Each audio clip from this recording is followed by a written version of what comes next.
Thank you for the opportunity. My goal is to talk about turning it around faster when things start to go wrong. I appreciated that you just said step 5 is not getting mad at yourself for having a step 1 moment.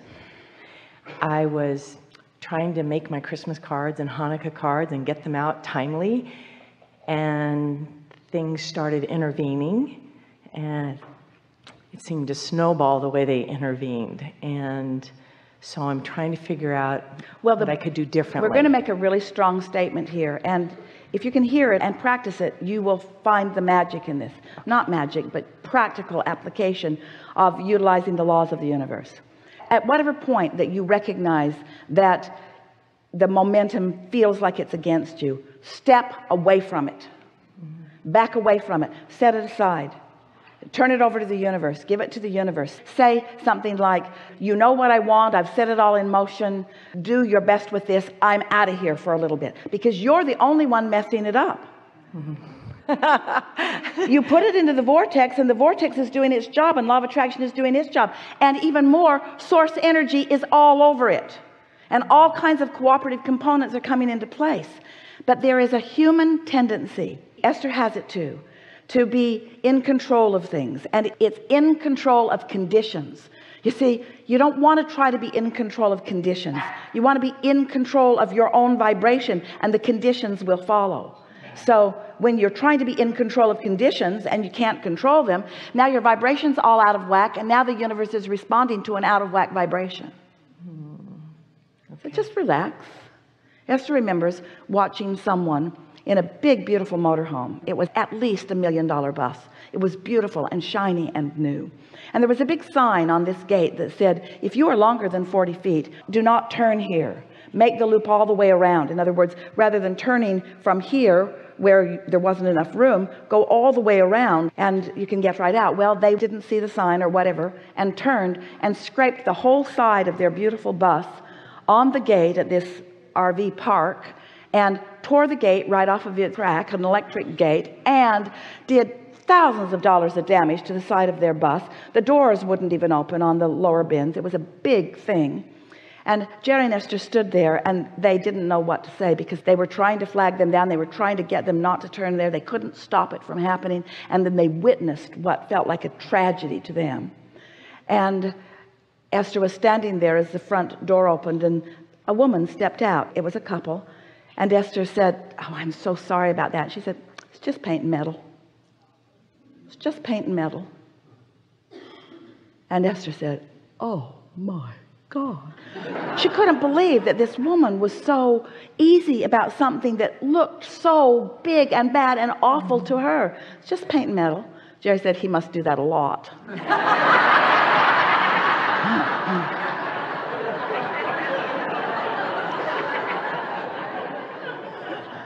She's adapted. But we would like all of you to adapt to things happening, and so what? Oh good, something else to create around. Since you are an eternal being, and there's never-ending wonderful things for you to focus upon and be the steward of it becoming a reality about, then is there really any reason to be upset about anything, or to put unnecessary time restrictions on yourself, to get all bound up, to measure yourself against what? There's only one thing that you want to care about, and that's being in the receptive mode. And not because of what it will yield you, because how it feels when you're in the receptive mode.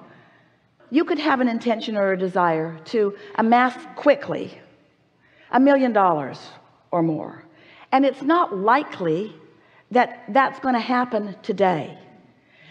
The condition of $1 million being in your possession, it's unlikely that it's going to happen today. But there is a vibrational version of that that is highly likely. You could feel prosperous. You could feel abundant. You could feel free. You could find the vibrational version of that. You could find the unconditional version of that. You could have said, I'm sending my well wishes to all of these people I love vibrationally. And they're getting so much glut of stuff in the mail right now, mine will stand out when they get it in February or March. Esther receives so much mail and correspondence and well wishes that the girls just put it in boxes. They try to categorize it for her, and when she comes to look at it, she's overwhelmed by it. Even if she spent the whole week that she's going to be home, she couldn't even open it all or read it all or respond to it all. And she said to us years ago, Abraham, what should I do about this? What should I do about all of these kind people sending me all of this whatever that they want me to respond to? And Abraham says, see it and receive it with the love that they have sent it, and project to them an appreciation for what they have done, and recognize that the greatest value came to them when they wrote it, when they offered it, not when they're getting something back from you about it. In other words, find a way to put yourself in the receiving mode every time as much as you can. It's all about self-soothing, because if you're mad at yourself for not getting it done, if you're angry that you haven't checked off your list on something, if you're worried that someone will judge you or that they will be disappointed because they didn't hear from you, or any of those things that sometimes you all feel about different things like that, then you're not in the receptive mode. And the receptive mode is all you have to give to anyone. When you are in the receptive mode, you're in the replenishing mode. And when you're in the replenished mode, then you have good timing. Then ideas come to you. An idea about someone who would like to hear from you, who's also in the receptive mode, when hearing from you would be a good thing to do or happen right here and now. When you're in the receptive mode, everything rendezvous for you. It's like getting into traffic at the appropriate time, getting into traffic at the inspired moment, taking an inspired direction, exiting and getting back on. In other words, there's all kinds of information that is available to you from this broader perspective, who sees everything that you are. Your inner being knows where you are in relationship to everything that you want. Everything that you want, not just the big things, every single thing that you want. Your inner being knows where you stand in relationship to all of it. Haven't you ever been on your way out the door and you've completely forgotten about something that you really need to take with you, like the keys to the Delmar house, since that's where you're going? And on your way out the door, the thought comes to you, where do you think that comes from? And if you are frustrated because you are running late, that idea is being offered to you, but you don't receive it. You don't even remember that you don't have the keys until you need the keys. You see what we're getting at? The receptive mode is everything.